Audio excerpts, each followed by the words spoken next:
कारोबार में मुनाफा हुआ तो मैंने एक गाड़ी और बंगला खरीदा और सारे परिवार वालों को दावत पर बुलाया। मगर मेरी पत्नी ने मेरी गरीब बहन को नहीं बुलाया था। दावत के बाद जो भी खाना बचा था पत्नी ने मोहल्ले में बांट दिया। माँ कहती रही कि अपनी बहन के घर भी कुछ खाने को दे आओ, वो बेचारी कई दिन से भूखी है। मगर मैं अपनी पत्नी के कहने पर वहां नहीं गया। अचानक मेरी बहन का फोन आया और उसने मुझे बधाई दी और कहा, मैं और मेरे बच्चे कई दिन से भूखे हैं। आज मैंने तंग आकर अपने बच्चों को जहर खिला दिया है। बहन की ये बात सुनकर मेरा सर शर्म से झुक गया। मैं उस वक्त खाना लेकर दौड़ता हुआ बहन के घर गया, लेकिन सामने का मंजर देखकर मेरे पैरों तले से जमीन खिसक गई। मैं जमीन पर बैठकर पागलों की तरह रोने लगा, क्योंकि मेरी बहन ने, भाई खाना ठंडा हो गया तो माँ तुम पर बहुत गुस्सा करेगी, चलो उठो नाश्ता कर लो। ये आवाज मेरी बहन कविता की थी, जो नाश्ता बनाने के बाद मेरे सिरहाने खड़ी होकर मुझे उठाने की कोशिश कर रही थी। मैं जल्दी से उठा और तैयार होने के लिए वॉशरूम चला गया। पूरे घर में दाल चावल की खुशबू फैली हुई थी। ये खुशबू मुझे मेरे बचपन की याद दिलाती थी। जब भी माँ दाल चावल बनाती थी तो घर का हर कोना महक उठता था और यही खुशबू मुझे अपनी पुरानी दुनिया में ले गई थी। डाइनिंग टेबल पर जैसे ही मैं आकर बैठा, मेरी लाडली बहन कविता मेरे पास आकर बैठ गई। सामने माँ थी, जो व्हील चेयर पर बैठी हुई हमें देख रही थी। उनके चेहरे पर वही ममता भरी मुस्कान थी जो मेरे दिल को हमेशा सुकून देती थी। मैंने चम्मच उठाया और गरम दाल चावल मुंह में रखा। वाह माँ, आज तो मजा ही आ गया, मैं खुशी से बोला। कविता की आंखों में खुशी चमकने लगी थी। वो हमेशा यही चाहती थी कि मैं खुश रहूं। अगर मैं बीमार होता तो वो सारी रात जागती रहती। अगर मैं परेशान होता तो मेरे चेहरे के हाव भाव पढ़कर मुझे हंसाने की कोशिश करती। वो मुझसे 3 साल छोटी थी, मगर प्यार और ख्याल रखने में वो हमेशा माँ जैसी लगती थी। अमन बेटा, हमेशा अपनी बहन का इसी तरह से ख्याल रखना, माँ ने मोहब्बत भरी आवाज में कहा। मैंने माँ की तरफ देखा। उनकी आंखों में एक अलग ही अपनापन और प्रार्थना थी। मैं जानता था कि कविता उनके लिए किसी दुआ से कम नहीं थी। मैंने दिल ही दिल में माँ से वादा कर लिया कि मैं हमेशा कविता की सुरक्षा करूंगा, उसकी हर खुशी का ख्याल रखूंगा और उसे कभी किसी तकलीफ में नहीं देखूंगा। कविता की पैदाइश के वक्त माँ और पापा बहुत खुश थे। माँ अक्सर बताया करती थी कि जब मैं 3 साल का था और कविता पैदा हुई तो मैंने पहली बार उसे गोद में लेकर कहा था, ये मेरी गुड़िया है। माँ हंसते हुए कहती है, बेटा वो दिन और आज का दिन है, तुमने उसे हमेशा अपनी गुड़िया ही समझा। और हकीकत भी यही थी। कविता मुझे 3 साल छोटी होने के बावजूद हमेशा मेरे लिए एक खास जगह रखती थी। वो मेरी बहन ही नहीं, मेरी सबसे अच्छी दोस्त भी थी। जब भी कोई दिक्कत होती तो मैं सबसे पहले कविता से राय मशवरा करता। वो मेरी छोटी बहन होने के बावजूद हमेशा बड़ी बहनों जैसा व्यवहार करती थी। अगर मैं बीमार होता तो वो मेरी सेवा में लग जाती। अगर मैं परेशान होता तो वो मेरा मूड बेहतर करने के लिए कुछ न कुछ मजाकिया बातें कह देती। जब माँ बीमार हुई और व्हील चेयर पर आ गई, तब से कविता की जिम्मेदारियां और बढ़ गई थी। वो कॉलेज से आते ही घर के कामों में लग जाती, माँ की देखभाल करती और मेरे लिए खाना तैयार करती। मैं कई बार उससे कहता कि वो अपने आराम का भी ख्याल रखे, मगर वो हमेशा हंसते हुए कहती, भाई मैं तुम्हारी छोटी बहन हूँ। मगर माँ कहती है कि मैं तुम्हारी दूसरी माँ भी हूँ। डाइनिंग टेबल पर खाने के दौरान कविता मुझे कॉलेज के किस्से सुनाने लगी। भाई, आज हमारे कॉलेज में एक नया प्रोफेसर आया है। वो बहुत ही सख्त मिजाज का है। जैसे ही क्लास में दाखिल हुए, सबसे पहले यही सवाल किया कि आप सबने होमवर्क पूरा किया है या नहीं। और जैसे ही किसी ने कहा कि नहीं किया, तो उन्होंने डायरेक्ट रजिस्टर में उसका नाम लिख लिया। मैं हंसने लगा। तो तुमने होमवर्क किया था? कविता ने शरारती मुस्कान के साथ कहा। मैंने तो किया था, पर बबीता ने नहीं कर सकी थी, तो मैंने उसे अपना होमवर्क दे दिया। ये क्या कविता, तुम्हें अपना काम दूसरों को नहीं देना चाहिए, वरना इस तरह तो हर कोई बस तुम्हारा ही मुंह देखने लगेगा। मैंने नरमी से समझाया। अरे भैया, वो मेरी दोस्त है। अगर हम दोस्तों की मदद नहीं करेंगे तो फिर ऐसी दोस्ती का फायदा ही क्या? कविता ने बड़ी ही संजीदगी से कहा। मैं मुस्कुराकर सिर हिलाया। कविता की सबसे बड़ी खूबी यही थी कि वो हर किसी की मदद के लिए हमेशा तैयार रहती थी, चाहे वो दोस्त हो, माँ हो या मैं। कभी भी वो किसी को मायूस नहीं करती थी। रात को जब मैं अपने बिस्तर पर लेटा तो दिन की सारी घटनाओं पर गौर करने लगा। कविता की मासूमियत, माँ की मोहब्बत और हमारी जिंदगी की सादगी। हमारे पास बहुत ज्यादा दौलत नहीं थी, लेकिन हमारे पास जो कुछ था वो दुनिया की किसी भी दौलत से ज्यादा कीमती था। निस्वार्थ मोहब्बत, अपनापन और एक दूसरे के लिए ढेर सारे जज्बात। मैंने एक लंबी सांस ली और दिल में एक बार फिर माँ से किया हुआ वादा दोहराया। मैं हमेशा अपनी बहन का ख्याल रखूंगा। यही वादा मेरे दिल में उतर गया था और मैं जानता था कि जिंदगी के किसी भी मोड़ पर मैं कविता को अकेला नहीं छोड़ूंगा। मेरे पापा अस्पताल की डिस्पेंसरी में काम करते थे और उनकी मेहनत और ईमानदारी की वजह से हमारा घर दूसरे लोगों के घरों से काफी अलग और उनके मुकाबले में बहुत खुशहाल था। पापा को ज्यादा परेशान होने की जरूरत नहीं थी, क्योंकि पापा का दिया हुआ सुकून और सहूलियत का माहौल हमें किसी कमी का एहसास नहीं होने देता था। हमारा 3 कमरों का एक साफ सुथरा हुआ बना घर बाकी घरों से अलग था, जहाँ प्यार और अपनेपन का राज था। मैं और कविता अपनी पढ़ाई में व्यस्त थे और हमारा सबसे बड़ा सपना यही था कि जैसे ही मैं अपनी पढ़ाई पूरी करूं, एक अच्छी नौकरी हासिल करके अपने पापा के सपनों को पूरा कर सकूं। मैंने कई जगह इंटरव्यू दे चुका था और अब बस किसी अच्छे मौके की उम्मीद थी। कविता जल्दी ही ग्रेजुएट होने वाली थी और हम सब मिलकर अपने भविष्य के सुहाने सपनों को बुन रहे थे। जिंदगी आम थी मगर खूबसूरत थी। माँ का चेहरा हमेशा सुकून से भरा रहता था और पापा का सिर हमेशा गर्व से ऊंचा रहता था कि उनके बच्चे मेहनत से पढ़ रहे हैं और एक दिन उनके सपनों को हकीकत में बदल देंगे। लेकिन जिंदगी को शायद हमारी खुशियां पसंद नहीं आईं। एक दिन ने सब कुछ बदल दिया। वो एक साधारण सा दिन था। सूरज अपनी रोशनी बिखेर रहा था और मैं रोज की तरह कॉलेज से वापस आया था। कविता हमेशा की तरह माँ के साथ व्यस्त थी और मैं अपनी नौकरी के सिलसिले में एक नए इंटरव्यू की तैयारी कर रहा था। माँ ने खाने की प्लेट मेरे सामने रखी ही थी कि अचानक फोन बजने लगा। फोन उठाते ही मेरे कानों में एक अजीब सी घबराहट भर गई। दूसरी तरफ से किसी अनजान आदमी की घबराई हुई आवाज आई, बेटा तुरंत अस्पताल पहुंचो, तुम्हारे पापा का एक्सीडेंट हो गया है। मेरी सांसें लम्हा भर को रुक गईं।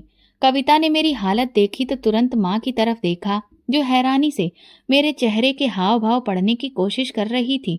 मेरे हाथों से फोन लगभग गिर गया और मेरे कदम अपने आप ही बाहर की तरफ भागने लगे। हम सब कुछ ही पलों में अस्पताल पहुंचे, मगर जो नजारा हमारी आंखों के सामने था उसने हमारे वजूद को हिलाकर रख दिया था। पापा सफेद चादर में लिपटे थे। उनके चेहरे पर एक सुकून था, मगर वो हमेशा के लिए खामोश हो चुके थे। मैं अविश्वास से उन्हें देखता रहा। मेरे दिल की धड़कनें जैसे रुकती जा रही थी। कविता माँ के सीने से लगकर फूट फूट कर रोने लगी और माँ की आंखों में वो दर्द था जिसका अंदाजा सिर्फ वही लगा सकते हैं जिन्होंने अपना सब कुछ एक झटके में खो दिया हो। मेरा वो मजबूत बाप जिसने हमेशा हमें संभाल कर रखा, कभी गिरने नहीं दिया, आज खुद राख के रूप में बदलने जा रहा था। पापा के देहांत के बाद जैसे हमारा सबसे बड़ा सहारा छिन गया था। मैं जो पहले एक अच्छी नौकरी के सपने देख रहा था, अब मजदूरी के लिए दर दर की ठोकरें खा रहा था। पापा की गैर मौजूदगी ने हमें बेसहारा और बेबस कर दिया था। उनके जाने के साथ ही हमारे वो तमाम रिश्तेदार भी गायब हो गए थे जो कल तक हमें अपने खानदान का सबसे जरूरी हिस्सा समझते थे। बेटा तुम फिक्र मत करो, भगवान सब ठीक कर देगा। माँ ने मुझे हौसला देने की कोशिश की, मगर मैं जानता था कि उनके दिल में तूफान उठ रहा था। कविता दिन रात माँ के साथ लगकर उन्हें हिम्मत देती थी, मगर मैं जानता था कि उसकी आंखों में छुपे आंसुओं की कीमत कोई नहीं चुका सकता था। मैंने सोच लिया था कि अब मेरी जिंदगी का सिर्फ एक ही मकसद होगा, मैं अपनी माँ और बहन को हर तरह की तकलीफ से बचाकर रखूंगा। मैं हर जगह नौकरी तलाशने की कोशिश करता रहा, मगर हर दरवाजा मुझे बंद ही मिला। मेरे पास डिग्री तो थी मगर कोई भी अनुभव नहीं था। जहां भी इंटरव्यू देने के लिए जाता, वहीं मुझे अनुभव ना होने की वजह से इनकार कर दिया जाता। फिर आखिरकार मैंने हार मानने की बजाय एक और रास्ता चुन लिया। मैंने मजदूरों के साथ काम सीखना शुरू कर दिया। दिन रात मेहनत की, शरीर छलनी हो जाता था, मगर मैंने कभी भी हिम्मत नहीं हारी। हर ईंट, हर पत्थर, हर ठेला मेरे लिए एक जरिया था अपनी माँ और बहन को बेहतर जिंदगी देने का। फिर देखते ही देखते कुछ महीने गुजर गए और मुझे इस काम में अच्छी खासी महारत हासिल हो गई थी। मैं अब एक आम मजदूर नहीं रहा था, बल्कि मिस्त्रियों के साथ काम सीखकर खुद को एक कारीगर बनाने की ठान ली थी। मेरी मेहनत को देखकर ठेकेदार भी बहुत खुश हुआ और अब वो खुद मुझे अच्छी जगह पर काम के लिए भेजने लगा था। पापा की पेंशन भी मिल रही थी और मेरी मेहनत से घर का गुजारा भी होने लगा था। जितनी भी मैं मेहनत कर रहा था, इसके बावजूद भी एक अजीब सी शिकायत हमेशा मेरे दिल में रहती थी। मैं अपने पिता को खो चुका था और अब मेरी जिंदगी सिर्फ मेहनत और कुर्बानी के नाम पर थी। माँ की तबीयत दिन ब दिन कमजोर होती जा रही थी और कविता पहले से ज्यादा खामोश रहने लगी थी। एक रात जब मैं देर से घर आया तो देखा कविता माँ के पास बैठी कुछ लिख रही थी। मैंने उससे पूछा, कविता क्या कर रही हो? वो चौंक गई और तुरंत कागज छुपा दिया। मैंने नरमी से उसका हाथ पकड़ा और कहा, मुझसे कुछ छुपा रही हो? कविता की आंखों में आंसू आ गए। उसने धीरे से कहा, भाई मैं अपने दिल की बात लिख रही थी। पापा के जाने के बाद से मैं बहुत उदास हूँ, लेकिन माँ के लिए हंसती हूँ, तुम्हारे लिए मुस्कुराती हूँ, मगर अंदर से बहुत खाली महसूस करती हूँ। ये सुनकर मेरा दिल जैसे टूट गया। मैं जानता था कि मेरे पास कविता को देने के लिए ज्यादा कुछ नहीं था सिवाय प्यार और सुरक्षा के। मैंने उसे गले लगा लिया और दिल में एक और वादा किया, मैं तुम्हें कभी अकेला नहीं छोड़ूंगा।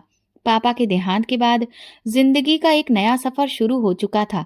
मैंने मजदूरी से काम शुरू किया था, मगर वक्त के साथ साथ मेरी महारत बढ़ती गई और अब मैं खुद एक कारीगर के तौर पर पहचाना जाने लगा था। ठेकेदार मुझे अच्छे कामों के लिए भेजता था और मेरी मेहनत का फल ये था कि घर की माली हालत धीरे धीरे सुधरने लगी थी। पापा की पेंशन भी मिल रही थी और हमने अपनी जरूरत के मुताबिक जिंदगी जीने की आदत डाल ली थी। लेकिन जिंदगी सिर्फ आर्थिक हालत से नहीं चलती, उसमें जज्बात और रिश्ते भी बहुत जरूरी होते हैं। माँ की सबसे बड़ी फिक्र अब कविता की शादी थी। एक दिन जब मैं काम से वापस आया तो माँ ने मुझे बुलाकर कहा, बेटा कविता के लिए एक अच्छा रिश्ता आया है। ये सुनकर मेरे दिल में एक अजीब सी हलचल मच गई। कविता अभी भी मेरी नजर में वही छोटी सी बहन थी जो मेरे साथ हंसती खेलती रहती थी, मेरे लिए खाना संभालती थी और मेरी छोटी छोटी परेशानियों को अपनी मानकर उनका हल निकालती थी। मुझे लगा जैसे मैं उसे खुद से अलग करने के लिए तैयार नहीं हूँ। मैंने तुरंत कहा, पहले मेरी शादी करिए, फिर कविता की। माँ ने गहरी सांस ली और मुझे प्यार से देखा। बेटा बेटियां तो पराया धन होती हैं, उनके अच्छे नसीब का दरवाजा जब खुल जाए तो देर नहीं करनी चाहिए। मैंने माँ की बात पर ध्यान दिया और अंततः उस रिश्ते के लिए तैयार हो गया। जिस लड़के का रिश्ता आया था वो अच्छे घराने से था। वो अपने माँ बाप का इकलौता बेटा था। उसकी माँ भी स्नेही थी और पिताजी भी बहुत समझदार। कविता की किस्मत अच्छी थी कि उसे ऐसा घर मिला जहाँ सभी ने उसे अपनी बेटी की तरह अपनाया। जब कविता की शादी का दिन आया तो मेरे दिल में कई भाव एक साथ उमड़ पड़े। मैं खुश था कि वो अच्छे घर जा रही है, लेकिन एक भाई की हैसियत से ऐसा लग रहा था कि जैसे मेरी जिंदगी का सबसे कीमती हिस्सा मुझसे दूर हो रहा है। विदाई के समय जब कविता मुझसे लिपट कर रोते हुए बोली, भाई अपना और माँ का ख्याल रखना, ये सुनकर मेरी आंखें भर आईं। मैंने उसके सिर पर हाथ रखा और कहा, कविता तुम जहां भी रहो हमेशा खुश रहो। अगर कभी कोई परेशानी हो तो बेझिझक याद रखना, तुम्हारा भाई हमेशा तुम्हारे साथ है। मैंने उसे गाड़ी में बिठाया और वो दूर चली गई। कविता की शादी को कुछ ही महीने हुए थे कि माँ ने मेरी शादी की बात छेड़ दी। अब मैं भी काम में तरक्की कर चुका था, आमदनी पहले से बेहतर हो गई थी और माँ चाहती थी कि मैं भी अपना घर बसा लूं। बेटा तुम भी अब अपना घर बसा लो, माँ ने एक दिन बड़ी नरमी से कहा। मैंने कहा, माँ अभी कुछ वक्त और रुक जाइए, मुझे अभी और भी कुछ जरूरी काम संभालने हैं। मगर माँ को अंदाजा था कि मैं सिर्फ टाल रहा हूँ। बेटा तुमने कविता के लिए जो किया वो अपनी जगह है, मगर अब तुम्हारी बारी है। हर माँ चाहती है कि उसका बेटा खुश रहे और मुझे लगता है कि अब तुम्हें किसी का सहारा चाहिए। मैं माँ की बातों का कोई जवाब नहीं दे पाया। वो सच कह रही थी, लेकिन मैं मानसिक रूप से अभी भी तैयार नहीं था। उन्हीं दिनों हमारे मोहल्ले में एक नई फैमिली आकर रहने लगी थी। वो लोग शरीफ और अच्छे स्वभाव के थे। उनकी बेटियां अक्सर कुछ न कुछ बनाकर माँ को दे जाती थीं, कभी मीठा, कभी सब्जी, कभी चाय के साथ कोई नाश्ता। माँ को उनकी ये मोहब्बत भरी आदत बहुत पसंद आई और जल्दी ही उनके लिए अपनापन महसूस होने लगा। एक दिन जब मैं काम से घर आया तो माँ चेहरे पर मुस्कान लिए बैठी थी। बेटा मैंने तुम्हारे लिए एक लड़की पसंद कर ली है। मैंने हैरानी से पूछा, कौन माँ? सिमरन, जो नई फैमिली हमारे मोहल्ले में आई है, उनकी सबसे बड़ी बेटी। माँ ने बड़े फक्र से कहा। मैंने सिमरन को कभी ध्यान से नहीं देखा था, मगर इतना जानता था कि वो एक अच्छे संस्कारी घर की लड़की है। माँ के चेहरे की खुशी मेरे लिए सबसे अहम थी। माँ ने जैसे ही सिमरन के घर वालों से रिश्ता मांगा, उन लोगों ने फौरन ही हाँ कर दी। ये बात मेरे लिए हैरान कर देने वाली थी, क्योंकि आमतौर पर ऐसी बातों में वक्त लगता है। मगर सिमरन के घर वालों ने ना तो कोई शर्त रखी और ना ही किसी भी तरह की पूछताछ की। माँ की आंखों में खुशी देखकर मेरा दिल निश्चिंत हो गया था। मैंने खुद भी इस रिश्ते के लिए ज्यादा फिक्र नहीं दिखाई थी, क्योंकि मुझे भरोसा था कि माँ मेरे लिए हमेशा बेहतर फैसला करेंगी। कविता को जब इस बात का पता चला तो वो खुशी से निहाल हो गई थी। भैया, सिमरन बहुत अच्छी है, मैंने उसे देखा है। वो बहुत साधारण और प्यारी लड़की है। माँ ने तुम्हारे लिए बेहतरीन जीवन साथी चुना है, कविता ने खुशी से कहा। और फिर देखते ही देखते हमारी शादी की तैयारियां शुरू हो गईं। मैंने कभी नहीं सोचा था कि मेरी जिंदगी में इतनी तेजी से ये सब कुछ हो जाएगा, मगर किस्मत का लिखा कौन टाल सकता है। मैंने जिंदगी के कई साल मेहनत में गुजारे थे और अब एक नया सफर मेरा इंतजार कर रहा था। जैसे ही शादी का दिन आया, मेरे दिल में एक अजीब सी बेचैनी थी। अपनी शादी के वक्त मुझे एक अजीब सा एहसास हो रहा था, जैसे कोई बहुत बड़ी जिम्मेदारी मेरे कंधों पर आ गई हो। कविता की शादी पर मैं एक मजबूत भाई था, मगर अपनी शादी पर मेरे दिल में एक अलग ही हलचल थी। सिमरन के साथ मेरी ज्यादा बातचीत नहीं हुई थी, लेकिन शादी के बाद जब मैंने पहली बार सिमरन को ध्यान से देखा तो मैं हैरान रह गया। वो वाकई बहुत खूबसूरत थी, मगर उसकी असली खूबसूरती उसके स्वभाव में थी। शादी के बाद वो बहुत जल्द हमारे दिलों में अपनी जगह बनाने में कामयाब हो गई। वो माँ का बहुत ख्याल रखने वाली और मेरी जिंदगी में भी एक नया रंग भरने वाली बन गई थी। जिंदगी अब पहले से बेहतर हो चुकी थी। कविता भी अपने घर पर खुश थी और मैं भी अपने नए सफर पर खुशी खुशी चल रहा था। मैं जब भी काम से वापस आता तो ये देखकर मुझे बहुत खुशी होती कि मेरी पत्नी माँ का बहुत ख्याल रख रही है। वो उनके खाने पीने से लेकर दवाओं तक का ख्याल रखती और हर काम में मदद करती। मुझे लगा जैसे मैंने एक ऐसी पत्नी पाली है जो ना सिर्फ मेरा बल्कि मेरी माँ का भी पूरा ख्याल रखेगी। कविता भी ये सब देखकर खुश थी। उसकी शादी को 2 साल होने को आए थे और भगवान ने उसे चांद जैसा बेटा दिया था। जब उसके यहाँ बच्चे की पैदाइश हुई तो हम सब बहुत खुश थे। मैंने तुरंत कविता के घर जाने की तैयारी शुरू कर दी और सिमरन भी मेरे साथ चलने को बेताब थी। हमने काफी सारे गिफ्ट्स खरीदे और हम सब मिलकर कविता के ससुराल पहुंचे। कविता के चेहरे पर माँ बनने की खुशी साफ दिख रही थी और मैंने पहली बार उसे इस तरह चमकते हुए देखा था। हम सबके लिए वो दिन खुशी का दिन था, मगर किस्मत शायद हमें ज्यादा देर तक खुश नहीं देखना चाहती थी। कबीर, कविता का पति, अपने काम से वापस आ रहा था कि एक तेज रफ्तार गाड़ी ने उसे टक्कर मार दी। हादसा इतना गंभीर था कि वो मौके पर ही दम तोड़ गया। ये खबर हमारे लिए किसी कयामत से कम नहीं थी। मैं जब ये सुनकर बैठा तो मेरा दिल जैसे धड़कना ही भूल गया था। कविता का खुशियों से भरा घर उजड़ गया था और मैं सपने में भी ये बात सोच नहीं सकता था कि वो किस तकलीफ से गुजर रही होगी। जब हम अस्पताल पहुंचे तो वहां का नजारा देखकर मेरी टांगें कांपने लगी थी। कविता बेहोश थी और माँ सदमे की वजह से चुप बैठी हुई थी। मैंने अपनी बहन के चेहरे पर वो बेबसी देखी जो शायद मैं कभी भूल भी ना पाऊं। वो खुश थी, अपनी जिंदगी में मगन थी, मगर एक लम्हे ने सब कुछ बदल कर रख दिया था। मैंने माँ की तरफ देखा, वो सदमे में थी। सिमरन भी अपनी आंखों में आंसू लिए खामोश खड़ी थी। जब कविता को होश आया तो उसका सबसे पहला सवाल यही था, भाई कबीर कहाँ है? मैं उस वक्त कुछ बोलने की हिम्मत नहीं कर पा रहा था। मैंने उसके हाथ पकड़े, मगर वो बार बार वही सवाल दोहरा रही थी। जब उसे सच्चाई का पता चला तो उसने चिल्ला चिल्ला कर रोना शुरू कर दिया। ये सब देखकर मेरी आत्मा कांप गई। मैंने कविता को अपने गले से लगाया, मगर वो बस यही कह रही थी, ये कैसे हो सकता है? वो मुझे कैसे छोड़कर जा सकता है? वो दिन हमारी जिंदगी के सबसे मुश्किल दिनों में से एक था। कबीर की अर्थी उठी तो कविता की हालत ऐसी थी कि लगता था कि वो भी साथ ही चली जाएगी। मैंने अपनी बहन को इतना कमजोर कभी नहीं देखा था। वो जो हमेशा हंसती मुस्कुराती रहती थी, आज एक बेजुबान बुत की तरह जमीन पर बैठी थी। माँ उसके पास बैठी उसे तसल्ली देने की कोशिश कर रही थी, मगर हम सब जानते थे कि उसका दुख ऐसा है जो किसी के भी शब्दों से कम होने वाला नहीं था। अंतिम संस्कार के बाद कविता के ससुराल वालों ने उससे कहा कि वो अपने बेटे के साथ वहीं रहे। उसकी सास ने कहा, बेटा, अब तुम ही मेरे बेटे की आखिरी निशानी हो, मैं तुम्हें कहीं भी जाने नहीं दूंगी। मैंने कविता को देखा, वो आंसुओं में डूबी हुई थी। मैं चाहता था कि वो हमारे साथ चले, मगर मैं जानता था कि उसके लिए अपने पति का घर छोड़ना आसान नहीं होगा। हम वापस आ गए, मगर हमारे दिलों में एक बहुत बड़ा दुख था। मैं सोच भी नहीं सकता था कि कविता की जिंदगी इतनी जल्दी इस मोड़ पर आ जाएगी। सिमरन ने मुझे हिम्मत देने की कोशिश की, मगर मैं जानता था कि इस हादसे के बाद अब कुछ भी पहले जैसा नहीं रहेगा। रात को जब मैं बिस्तर पर लेटता तो कबीर का चेहरा लगातार मेरी आंखों के सामने घूमने लगता। वो एक बहुत अच्छा इंसान था, जिसने हमेशा मेरी कविता का ख्याल रखा था। मैंने उसे खुद खुशमिजाज और मोहब्बत करने वाला पति पाया था, मगर अब वो नहीं था और मेरी बहन का भविष्य एक बहुत बड़ी परीक्षा में था। मैंने दिल ही दिल में प्रार्थना की, हे भगवान, कविता को हिम्मत देना, उसे सब्र देना ताकि वो इस मुश्किल से निकल सके। इस परीक्षा की घड़ी में वो मजबूत साबित हो। ये जिंदगी भी अजीब है, कभी खुशियां देती है तो कभी अचानक सब कुछ छीन लेती है। मैंने सोचा था कि कविता हमेशा अपने घर में खुश रहेगी, मगर मैं नहीं जानता था कि उसका भविष्य क्या होगा।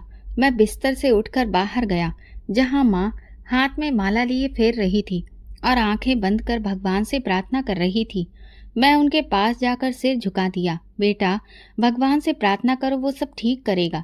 माँ की आवाज में दुख था, मगर उम्मीद भी थी। मैंने आसमान की तरफ देखा और दिल में सोचा, क्या मेरी बहन की खुशियां कभी वापस आ पाएंगी? कबीर के जाने के बाद जब सब कुछ खामोश हो गया, तो मैंने कविता से कहा कि वो हमारे साथ घर वापस चल चले। वो इस समय के बाद बहुत ज्यादा कमजोर हो चुकी थी और मैं चाहता था कि वो कुछ वक्त के लिए ही सही हमारे पास आकर संभल जाए। मगर जैसे ही मैंने ये बात कही, उसकी सास रोने लगी और कांपती हुई आवाज में कहने लगी, बेटा, मेरा पोता ही अब मेरा आखिरी सहारा है, कविता को मुझसे मत छीनो। कविता के चेहरे पर दुख और बेबसी थी। मैं जानता था कि वो भी अपने पति का घर छोड़कर जाना नहीं चाहती थी। यही वो घर था जहां उसने सपने देखे थे, जहां वो कबीर के साथ खुश रही थी और जहां अब उसकी यादें बसी हुई थी। मैंने कुछ देर खामोशी से कविता की आंखों में देखा और फिर धीरे से सिर हिलाकर कहा, ठीक है कविता, अगर तुम यही चाहती हो तो मैं कुछ नहीं कहूंगा, मगर याद रखो कि मैं हमेशा तुम्हारे साथ हूँ। मैं कविता के ससुराल से वापस आ गया, मगर घर में सब कुछ बदला बदला सा महसूस हो रहा था। माँ गहरी सोच में डूबी रहती थी, सिमरन भी ज्यादा बात नहीं कर रही थी और मैं खुद भी अंदर से बिखरा हुआ था। मेरी शादी को 1 साल होने वाला था, मगर जिंदगी में खुशियां कम होती जा रही थी। सिमरन दिन ब दिन चिड़चिड़ी होती जा रही थी। पहले तो मैंने उसे नजरअंदाज किया, मगर फिर मुझे एहसास हुआ कि उसकी बेचैनी की एक वजह है। उसे बार बार ये महसूस होता था कि वो माँ क्यों नहीं बन पा रही है। वो जगह जगह डॉक्टरों के पास जा रही थी, तरह तरह की दवाइयां ले रही थी, मगर कोई भी नतीजा नहीं निकल रहा था। मैं जानता था कि उसे ये फिक्र अंदर ही अंदर खा रही है कि वो माँ बन भी पाएगी या नहीं, मगर मैं हमेशा उसे तसल्ली देने की कोशिश करता। सिमरन, हमें सब्र रखना चाहिए, भगवान को जो मंजूर होगा वही होगा। मगर मेरी बातें अब उसके लिए बेकार हो गई थी। वो दिन ब दिन और भी ज्यादा कड़वाहट से भरती जा रही थी और इस कड़वाहट का असर अब मेरी माँ पर भी पड़ने लगा था। जो सिमरन पहले माँ की सेवा में कोई भी कमी नहीं करती थी, अब उनसे बेरुखी से पेश आने लगी थी। पापा के बाद मैं हमेशा माँ का सहारा बनने की कोशिश करता रहा था और जब कविता की शादी हो गई थी, तब भी मैंने अपने दिल में ये फैसला किया था कि मैं उनका हमेशा ख्याल रखूंगा। मैं हर महीने कविता को खर्च भेजता था ताकि उसे किसी के भी आगे हाथ ना फैलाना पड़े। वो खुद भी मेहनत कर रही थी, मगर मैं नहीं चाहता था कि वो अपनी जरूरतों के लिए परेशान हो। मगर जब सिमरन को इस बात का एहसास हुआ तो उसने हंगामा खड़ा कर दिया। तुम्हें अपनी बहन की इतनी फिक्र है और तुम्हारी अपनी पत्नी का क्या? मैं तुम्हारे लिए कोई मायने नहीं रखती। वो गुस्से में चिल्लाई, सिमरन, कविता को इस मदद की जरूरत है, वो अकेली है। मैंने उसे समझाने की बहुत कोशिश की, मगर वो और भी ज्यादा भड़क गई। अकेली कैसे है? उसके पास उसकी सास है, उसका बच्चा है, और तुम्हारा क्या ख्याल है? मैं अकेली नहीं हूँ, मैं यहाँ तुम्हारे लिए हूँ, मगर तुम्हें तो सिर्फ अपनी बहन की परवाह है। ये सब रोज रोज बढ़ने लगा था। पहले तो मैंने उसका गुस्सा नजरअंदाज किया, मगर जब उसने माँ के साथ कठोरता और बदतमीजी की तो मुझे सहन नहीं हुआ। बेटा, अगर सिमरन को तुम्हारी बहन की मदद करने से दिक्कत हो रही है तो बस अब कविता को पैसे मत भेजा करो। हम उसका कोई और बंदोबस्त कर लेंगे। मुझे माँ की बातों पर बहुत दुख हुआ। वो जानती थी कि मैं अपनी बहन को कैसे छोड़ सकता हूँ, मगर घर का सुकून बनाए रखने के लिए उन्होंने अपनी ममता को पीछे कर दिया था। मैं माँ के कदमों में बैठ गया और कहा, माँ, आपने हमेशा मुझे सिखाया है कि बहन का हक किसी और से पहले होता है, फिर आज आप ये क्यों कह रही हैं? बेटा, मैं तुम्हारे घर का सुकून खराब होते हुए नहीं देख सकती हूँ। सिमरन तुमसे नाराज है और मैं नहीं चाहती कि तुम्हारी शादी में कोई भी कड़वाहट पैदा हो। मैं माँ के चेहरे को देखकर बेबस हो गया। वो नहीं चाहती थी कि मैं कविता से रिश्ता तोड़ूं, मगर सिमरन के अंदर भर रही नफरत से भी वो डर रही थी। मैंने फैसला कर लिया था कि अब मैं सिमरन को बताए बिना ही कविता की मदद करूंगा। अब मैं चुपके चुपके अपनी बहन के घर कुछ ना कुछ पैसे पहुंचा देता था, कभी किसी दोस्त के जरिए तो कभी खुद जाकर और कभी कोई बहाना बनाकर। मगर मैं नहीं जानता था कि मेरी छुपी हुई मदद का राज कब तक छुपा रहेगा। सिमरन के दिल में मेरे लिए तलखी बढ़ती जा रही थी। वो अब ना सिर्फ मेरी बहन बल्कि मेरी माँ से भी दूर होने लगी थी। माँ की आंखों में वही पुरानी ममता थी, मगर उनकी खामोशी सब कुछ बयां कर रही थी। ये शादी अब सिर्फ एक रिश्ते का नाम रह गई थी, जिसमें मोहब्बत कम और शिकायतें बहुत ज्यादा हो चुकी थी। कभी कभी रात को मैं जागता और सोचता कि ये सब कहाँ गलत हो गया। क्या सिमरन ठीक कह रही थी? क्या मैं अपनी बहन को ज्यादा ही अहमियत दे रहा था? मगर दिल हमेशा एक ही जवाब देता, बहन का हक सबसे पहले होता है। अगर जिंदगी ने और भी इम्तिहान लेने थे तो मैं नहीं जानता था कि आगे क्या होने वाला है, मगर ये जरूर महसूस कर रहा था कि तूफान करीब है और मैं उसके लिए अभी तैयार नहीं था। मैं अब एक कामयाब ठेकेदार बन चुका था। मजदूरी से लेकर काम सीखने और फिर खुद काम देने तक का सफर आसान नहीं था, मगर मैंने कभी हिम्मत नहीं हारी थी। मेरे लिए सबसे बड़ी खुशी यही थी कि अब मैं अपनी बहन कविता की छिपकर मदद कर सकता था। सिमरन के तीखे रवैये की वजह से मैं उसे खुलकर कुछ भी नहीं दे सकता था, मगर मैं हर मुमकिन कोशिश करता कि कविता को किसी भी चीज की कमी ना हो। कविता खुद भी मेहनत मजदूरी करके अपना गुजारा कर रही थी। उसने सिलाई का काम शुरू कर दिया था और अपने बेटे की जरूरतें पूरी करने की कोशिश कर रही थी। मैं जब भी मौका मिलता उसके लिए कुछ न कुछ भेज देता, कभी कपड़े, कभी दवाइयाँ, कभी थोड़े से पैसे।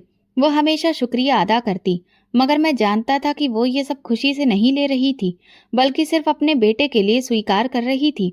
जिंदगी बहुत मुश्किल थी, मगर जैसे तैसे चल रही थी। लेकिन फिर वो दिन आया जिसने मेरी बहन को एक और बहुत बड़े इम्तिहान में डाल दिया था। कविता का बेटा अचानक बहुत बीमार हो गया। उसे तेज बुखार था और 2 दिन में उसकी हालत इतनी ज्यादा बिगड़ गई कि वो बेहोश होने लगा। कविता ने घर में जो भी दवाइयां रखी थीं वे सारी आजमा ली, मगर उसके बेटे पर कोई असर नहीं हुआ। जब वो अस्पताल लेकर गई तो डॉक्टर ने कहा कि बच्चे को फौरन एडमिट कराना होगा, वरना उसकी हालत और भी ज्यादा बिगड़ सकती है। कविता के पास अस्पताल के खर्चों के लिए पैसे नहीं थे। उसने पहले अपनी सास से मदद मांगी, मगर वो खुद परेशान हालत में थी। ज्यादा कुछ नहीं कर सकती थी, सिर्फ प्रार्थना कर सकती थी। आखिरी उम्मीद के तौर पर कविता अपने मायके चली आई। वो बहुत रो रही थी। उसकी आंखों में डर और बेबसी थी। जैसे ही वो घर पहुंची, माँ ने उसे देखा और तुरंत अपनी व्हील चेयर से उठने की कोशिश की। कविता, क्या हुआ बेटी? तुम इतना क्यों रो रही हो? कविता माँ के गले लगकर फूट फूट कर रोने लगी। माँ, मेरा बच्चा बहुत बीमार है। डॉक्टर ने कहा है कि उसे तुरंत अस्पताल में एडमिट कराना होगा, मगर मेरे पास पैसे नहीं हैं। ये सुनकर माँ का चेहरा सफेद पड़ गया। वो जानती थी कि मेरे बिना घर में ज्यादा पैसे नहीं थे। मैं उस समय एक बड़े प्रोजेक्ट के सिलसिले में शहर से बाहर गया हुआ था और माँ के पास उसे देने के लिए कुछ नहीं था। माँ ने एक लम्हा भी गवाए बिना सिमरन के पास जाने का फैसला किया। वो धीरे धीरे उसके कमरे की तरफ बढ़ी और दरवाजे पर दस्तक दी। सिमरन बेटा, मुझे तुमसे एक बहुत जरूरी बात करनी है। सिमरन, जो पहले ही माँ से दूर हो चुकी थी, बेजारी से दरवाजा खोलकर खड़ी हो गई। जी कहिए, क्या हुआ? बेटा, कविता का बेटा बहुत बीमार है, उसे अस्पताल ले जाना है और हमारे पास पैसे नहीं हैं। अगर तुम कुछ मदद कर सको तो भगवान तुम्हें हमेशा खुश रखेगा। सिमरन ने माँ की बात सुनी और फिर तंजिया मुस्कुराकर बोली, तो अब आपको मेरी जरूरत महसूस हो रही है? पहले तो आपको सिर्फ अपनी बेटी की फिक्र रहती थी और आज जब मुश्किल आई है तो मेरे पास चली आई हैं। माँ ने आंसू भरी आंखों से उसे देखा। बेटी, मैं तुमसे भीख नहीं मांग रही, बस एक माँ के दिल की फरियाद सुन रही हूँ। सिमरन की आंखों में घमंड था। वो एक लम्हे के लिए खामोश रही, फिर अचानक दरवाजे से बाहर निकली और आंगन में खड़ी कविता की तरफ देखा। तुम्हें हर बार मेरे पति के पैसों की ही जरूरत क्यों पड़ती है? तुम खुद कमाती हो ना, तो खुद ही सब कुछ क्यों नहीं संभालती? अपना घर, अपना बच्चा। कविता ने हैरानी से सिमरन को देखा। सिमरन भाभी, मैं जानती हूँ कि मैं मेहनत करती हूँ, मगर एक माँ की मजबूरी को तुम नहीं समझ सकती। मैं अपने बच्चे की जिंदगी बचाने के लिए आई हूँ, कोई भीख मांगने नहीं। सिमरन ने तंजिया हंसी के साथ कहा, ये भीख ही है। मेरा पति तुम पर जितना पैसा खर्च करता है वो काफी नहीं है। हर बार नई कहानी लेकर आ जाती हो। ये सुनकर माँ तड़प गई। सिमरन, ये तुम क्या कह रही हो? कविता तुम्हारी ननद है, तुम्हारा कोई हक नहीं बनता कि तुम उसकी बेइज्जती करो। मगर सिमरन काबू से बाहर हो चुकी थी। उसने माँ की बात को नजरअंदाज करते हुए कविता की तरफ गुस्से में कदम बढ़ाए और उसे धक्का दे दिया। कविता अपनी जगह से लड़खड़ा गई। उसके चेहरे पर अविश्वास साफ दिख रहा था। निकल जाओ मेरे घर से और दोबारा कभी मदद मांगने मत आना। ये नजारा पूरे मोहल्ले ने देखा। कुछ औरतें हैरानी से दरवाजों से झांक रही थीं, कुछ ने आपस में बातें करना शुरू कर दी थीं। माँ अपनी जगह पर पत्थर बनी खड़ी थी, जैसे किसी ने उनकी दुनिया को उलट पलट कर रख दिया हो। कविता जमीन पर गिरी हुई थी, उसकी आंखों में आंसू थे, मगर वो खामोशी से उठी, अपने बच्चे को गोद में लिया और दरवाजे की तरफ बढ़ गई। मोहल्ले की एक बुजुर्ग औरत आगे आई और कविता के कंधे पर हाथ रखकर बोली, बेटी आओ, मैं तुम्हारे साथ चलती हूँ। हम तुम्हारे बेटे को अस्पताल ले जाते हैं। कविता ने नम आंखों से उनकी तरफ देखा और अचानक से उन्हें गले लगाकर रोने लगी। इसी वक्त मैं शहर से वापस आ रहा था। जैसे ही मैं घर पहुंचा, मोहल्ले की एक औरत ने मुझे रोक लिया। अमन बेटा, तुम्हारे घर में बहुत बड़ा जुल्म हो गया है। मेरा दिल ये सुनकर कांप गया। क्या हुआ? उस औरत ने मुझे सारी बात बताई और मेरे पैरों तले से जमीन खिसक गई। मेरी बहन को मेरी पत्नी ने धक्का देकर घर से निकाल दिया था। मैंने तुरंत कविता को फोन किया, मगर उसका नंबर बंद जा रहा था। मैं भागता हुआ माँ के पास पहुंचा। वे सिर झुकाए चुपचाप बैठी हुई थीं। उनकी आंखों में आंसू थे। माँ, क्या ये सच है? मैंने पूछा। माँ ने मेरी तरफ देखा, जैसे कहना चाह रही हो हाँ, मगर जुबान खामोश थी। मैंने अपने दांत पीस लिए। मेरा खून खौल रहा था। मैं एक लम्हा भी गवाए बिना सिमरन के कमरे की तरफ बढ़ा। वो बेड पर बैठी अपने नाखूनों में नेल पॉलिश लगा रही थी, जैसे कुछ हुआ ही ना हो। मैंने दरवाजा जोर से खोला और गुस्से से कहा, सिमरन, तुमने मेरी बहन को घर से निकाला? उसने मेरी तरफ लापरवाही से देखा। हाँ, क्योंकि अब मैं और ज्यादा बर्दाश्त नहीं कर सकती। मेरे अंदर जैसे आग लग गई। मेरी मुट्ठियां भिज गईं, आंखों में गुस्सा भर आया था। मैं कुछ कहने ही वाला था कि माँ ने पीछे से मेरे कंधे पर हाथ रखकर कहा, बेटा, गुस्से में कोई फैसला मत करना। मगर मैंने फैसला कर लिया था कि अब मैं बहन की मदद हर हाल में करूंगा, लेकिन छिपकर। अब जब भी मैं चुपचाप कविता के घर जाता और उसे कुछ देने की कोशिश करता, तो उसकी सास मेरे साथ बहुत ही कठोर व्यवहार करती और मुझे वहां से निकाल देती। वो दरवाजे पर आकर कहती, अब यहाँ कुछ भी देने की जरूरत नहीं है, तुम्हारी बहन खुद सब कुछ संभाल सकती है। ये शब्द मेरे दिल को चीर कर रखते थे। मैं जानता था कि कविता की सास का दिल बुरा नहीं था, मगर वो हालात की मार झेल रही थी। शायद वो नहीं चाहती थी कि कविता मेरे सहारे पर जिए। कुछ दिन तो मैं सब कुछ बर्दाश्त करता रहा, मगर जब बार बार ऐसा होने लगा तो मेरे अंदर एक अजीब सा गुस्सा पैदा हो गया। अगर कविता नहीं चाहती कि मैं उसकी मदद करूं, तो फिर जबरदस्ती भी मैं नहीं कर सकता था। मैंने दिल से खुद को समझाया और फिर बहन के घर जाना छोड़ दिया। ये फैसला मेरे लिए आसान नहीं था, मगर सिमरन के साथ रोज की लड़ाइयाँ और कविता के ससुराल में बेइज्जती देखकर मुझे लगा कि शायद यही ठीक है। दिन गुजर रहे थे और मेरी जिंदगी का एक और मोड़ आ गया था। मैं अब एक बड़ा ठेकेदार बन चुका था। मेहनत के वे दिन जब मैं मिस्त्रियों के साथ मजदूरी करता था, अब पीछे छूट चुके थे। मेरा काम दिन ब दिन बढ़ रहा था और भगवान ने मेरे काम में और भी ज्यादा बरकत डाल दी थी। एक दिन एक बहुत बड़े प्रोजेक्ट का ठेका मेरे हाथ में आया। ये काम पूरा होने के बाद मुझे इतनी बड़ी रकम मिली कि मैंने तुरंत एक नई और महंगी गाड़ी खरीद ली। वो दिन मेरी जिंदगी का एक बहुत बड़ा दिन बन गया था। सुबह मैंने अपनी गाड़ी को ध्यान से देखा। दिल में खुशी की एक लहर दौड़ गई कि आज मैं उस मुकाम पर पहुंच चुका हूं जहां कभी सपने में भी नहीं सोच सकता था। मैंने गाड़ी को चमकाते हुए सिमरन की तरफ देखा। वो भी बहुत खुश लग रही थी। अमन, हमें इस गाड़ी की खुशी में भगवान के नाम पर खाना बांटना चाहिए, सिमरन ने कहा। मैं हैरानी से उसे देखने लगा। ये बात तुमने कही है? हाँ, क्यों नहीं?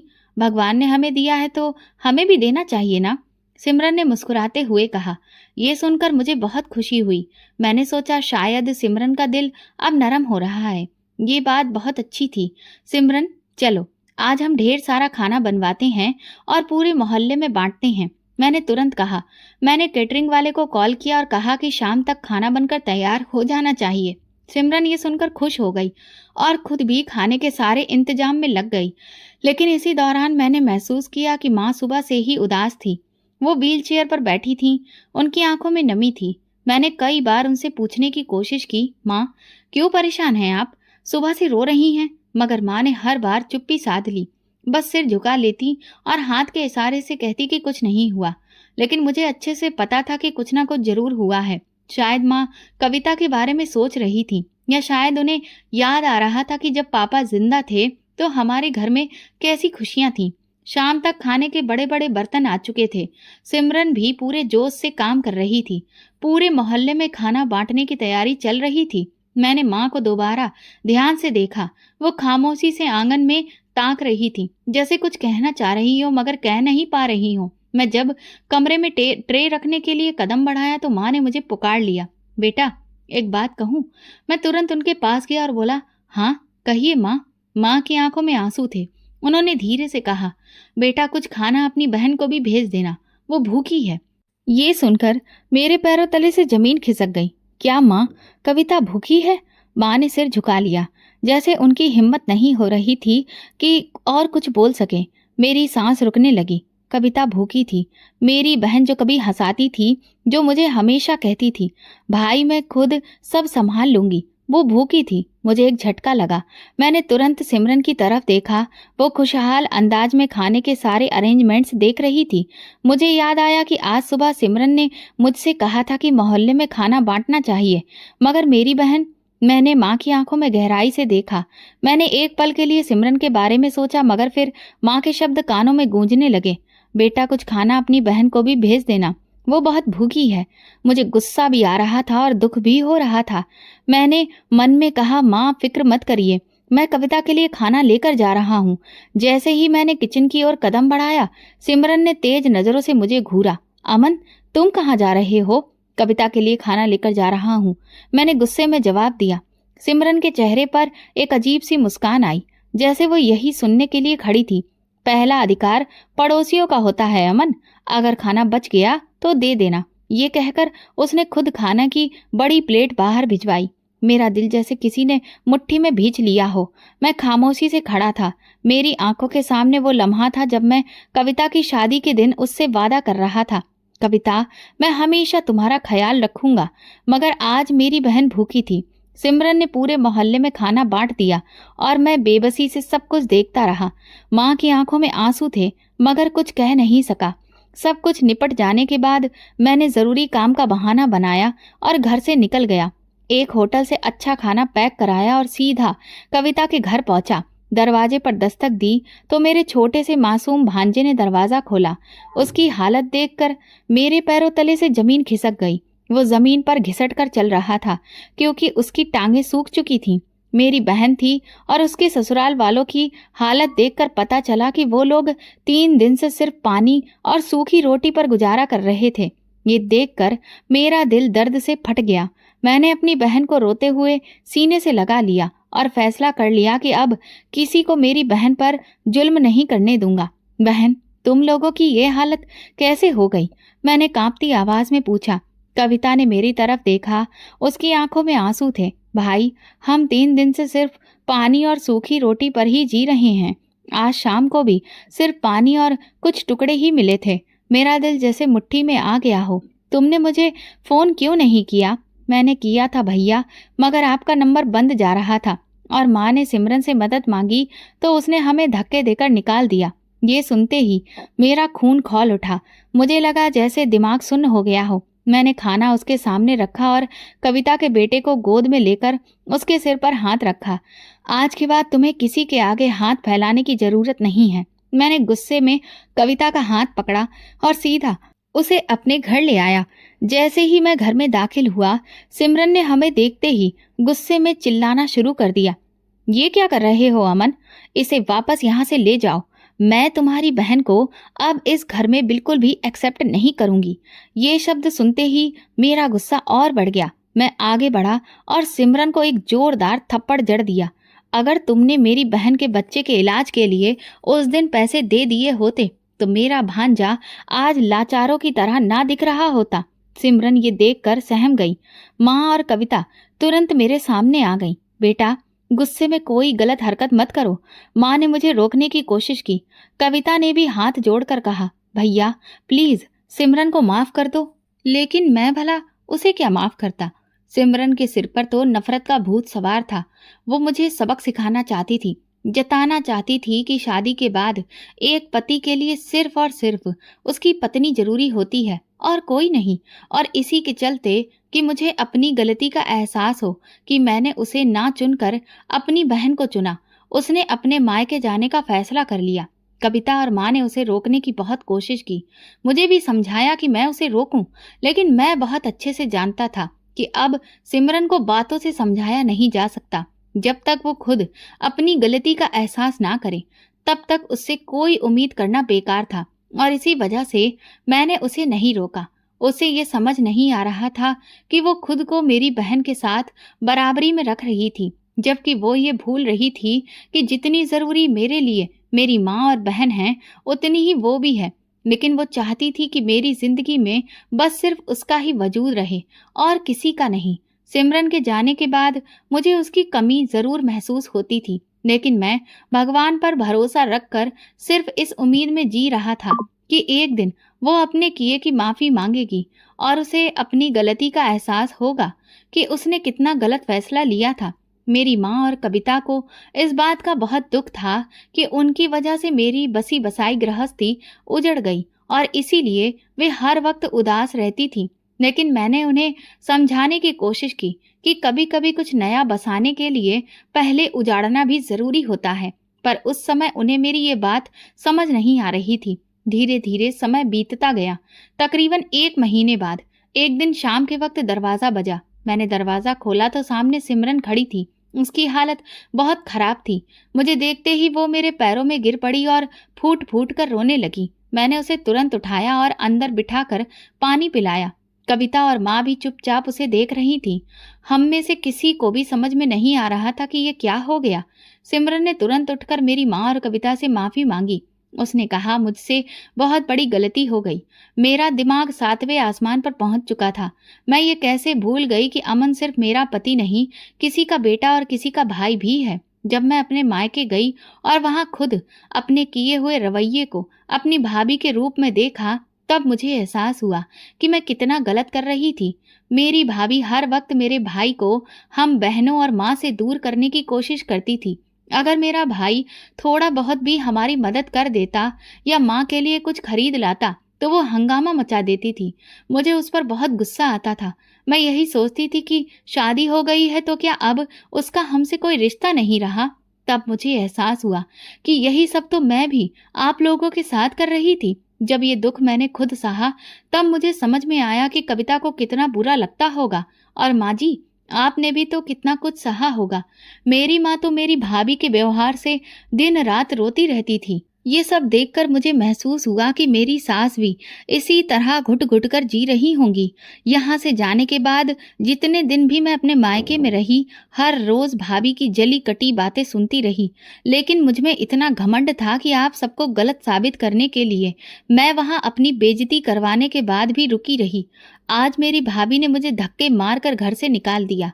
मैंने जो सुलूक कविता के साथ किया था, आज वही भगवान ने मुझे मेरे कर्मों के साथ लौटा दिया। मैं अपने किए पर बहुत शर्मिंदा हूँ और आप सबसे माफी चाहती हूँ। मुझे अब अच्छे से एहसास हो गया है कि मैं कितनी बड़ी गलती कर रही थी और अपनी गृहस्थी को खुद ही बर्बाद कर रही थी। मेरा मन कलंकित था और शायद इसीलिए भगवान ने मुझे ये सजा दी कि उसने मुझे अब तक माँ बनने का सुख नहीं दिया। सिमरन मेरी तरफ बढ़ी। उसकी आंखों में डर था कि कहीं मैं अब उसे वापस अपना ना लूं। वो रोते हुए बोली, अमन प्लीज, मुझसे बहुत बड़ी गलती हो गई, मुझे अपना लो। अब मैं कभी ऐसा नहीं करूंगी, क्योंकि अब मुझे समझ आ गया कि मेरा रिश्ता सिर्फ तुमसे नहीं, माँ जी और कविता से भी है। पहले तो मेरा दिल नहीं चाहा कि मैं उसे माफ करूं, लेकिन माँ और कविता के समझाने पर मैंने उसे माफ तो कर दिया, मगर मेरे दिल में उसके लिए इज्जत का वो मुकाम अब नहीं रहा जो पहले था। कहते हैं ना, एक बार अगर कोई धागा टूट जाए तो उसमें गांठ पड़ जाती है, और अब हमारे रिश्ते में भी गांठ पड़ चुकी थी।